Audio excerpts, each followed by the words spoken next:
All of you. इस video में अपन बात करने वाले हैं चैप्टर लाइफ प्रोसेस के एक टॉपिक रेस्पिरेशन के बारे में। तो मेरा नाम है MK। बिना टाइम वेस्ट के शुरू करते हैं। चैप्टर हमारा जो है उसका टॉपिक रेस्पिरेशन।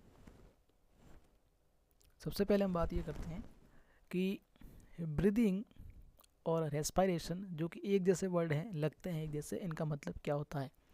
तो breathing intake of oxygen from the atmosphere and release of CO2, यानी कि जो ब्रीदिंग है वो एक फिजिकल प्रोसेस है जिसके अंदर हम बाहर इन्वायरमेंट से ऑक्सीजन को इनटेक करते हैं और जो CO2 होती है जो हमारे लिए हानिकारक होती है उसे हम रिलीज करते हैं। ये हमारे लिए हुआ ब्रीदिंग। रेस्पिरेशन की बात करें तो break down of simple food in order to release energy inside the cell, यानी कि जो सिंपल फूड है उसका ब्रेक डाउन करना, और उस ब्रेक डाउन जो फूड है वो सेल के पास जाएगा और उस सेल जो है उस फूड से जो एनर्जी बनाएगी, उस प्रोसेस को हम रेस्पिरेशन कहते हैं। यानी ब्रीदिंग फिजिकल प्रोसेस हुआ जिसके अंदर हम ऑक्सीजन को इनटेक करते हैं और CO2 को रिलीज करते हैं। रेस्पिरेशन जो एक केमिकल प्रोसेस हुआ जिसके अंदर हम जो फूड का जो ब्रेक डाउन करते हैं और वो जो है सेल के पास जाता है और उससे बाद में सेल जो है उससे एनर्जी बनाती है। अगर हम बात करें, जैसे हमने अब प्रोसेस की बात करें, हमने न्यूट्रिशन लिया, न्यूट्रिशन के रूप में हमने ग्लूकोज लिया। इस ग्लूकोज का ब्रेक डाउन करने पर एनर्जी रिलीज होती है और जो अदर प्रोडक्ट बनते हैं, साथ में CO2 हो सकता है, H2O हो सकता है। ये जो एनर्जी रिलीज हुई है इसी प्रोसेस को हमने रेस्पिरेशन कहा है। अब इस पे जो रेस्पिरेशन है ये भी दो तरह का हो सकता है। एक एनएरोबिक प्रोसेस होता है और एक एरोबिक प्रोसेस होता है।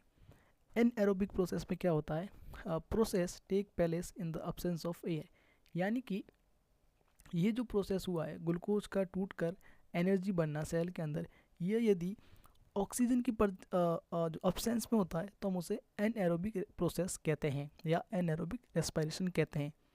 ये होता है ईस्ट के अंदर।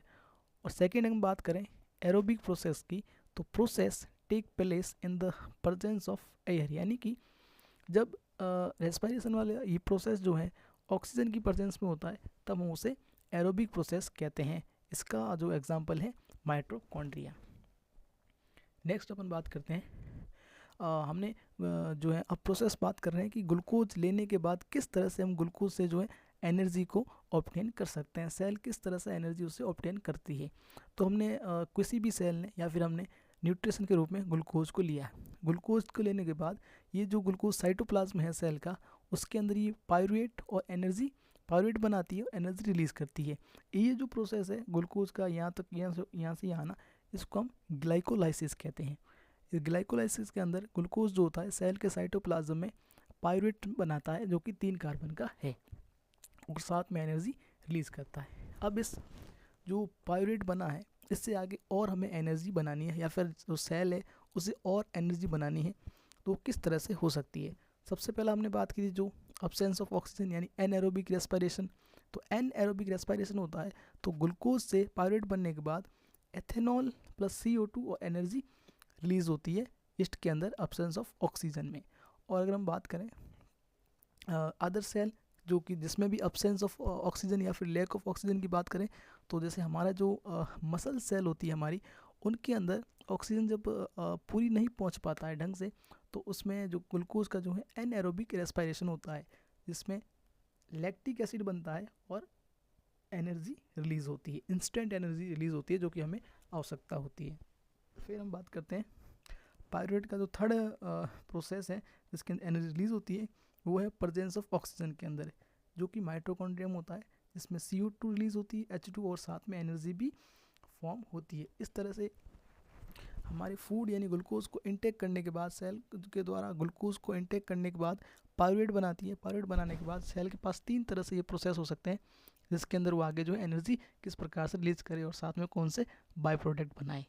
अब हम बात करते हैं एनर्जी माने क्या। एनर्जी का मतलब यहाँ है सीधा सा मतलब ATP से है।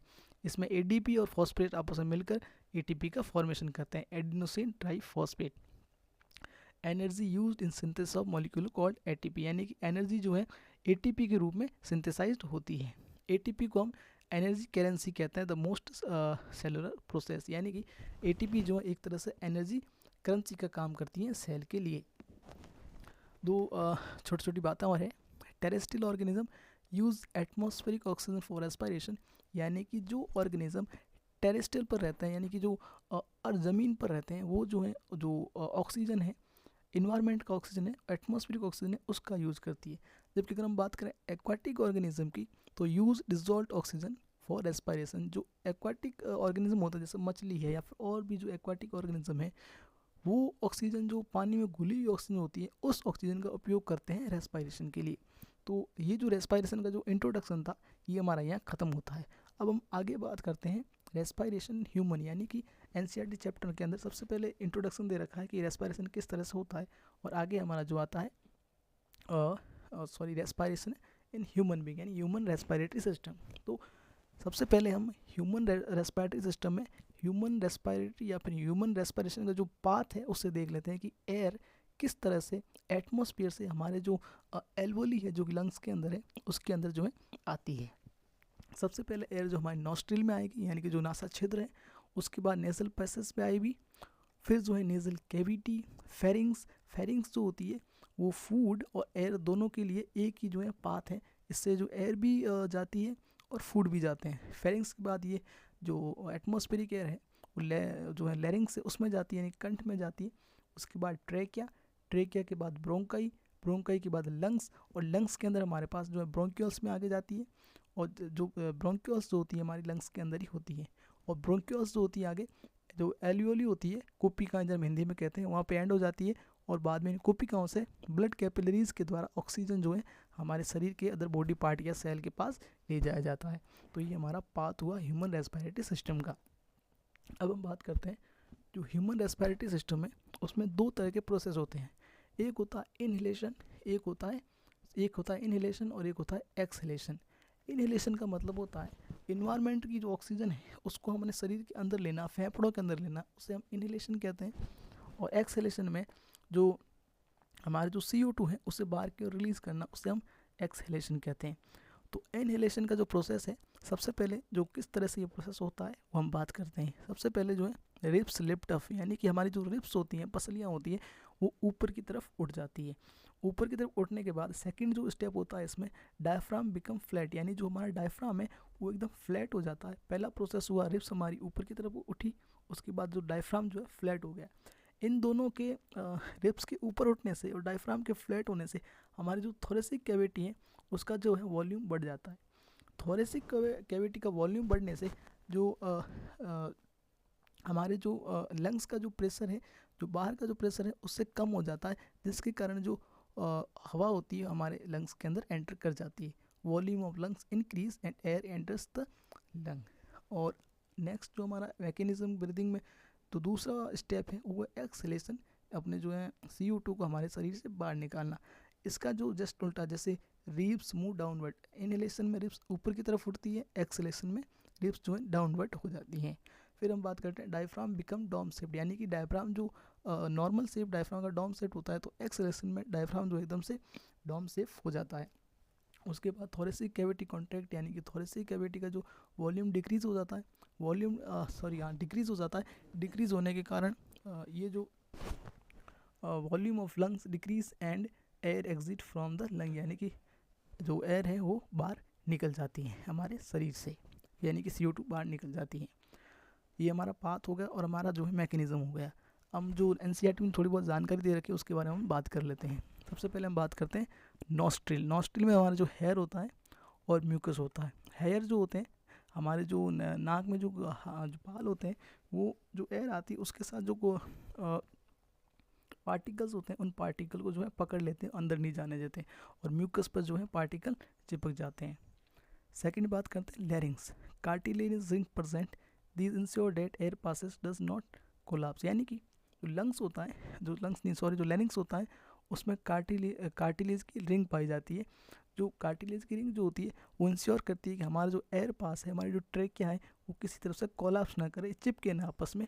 ये हमारी कार्टिलेज रिंग इसका ध्यान रखती है।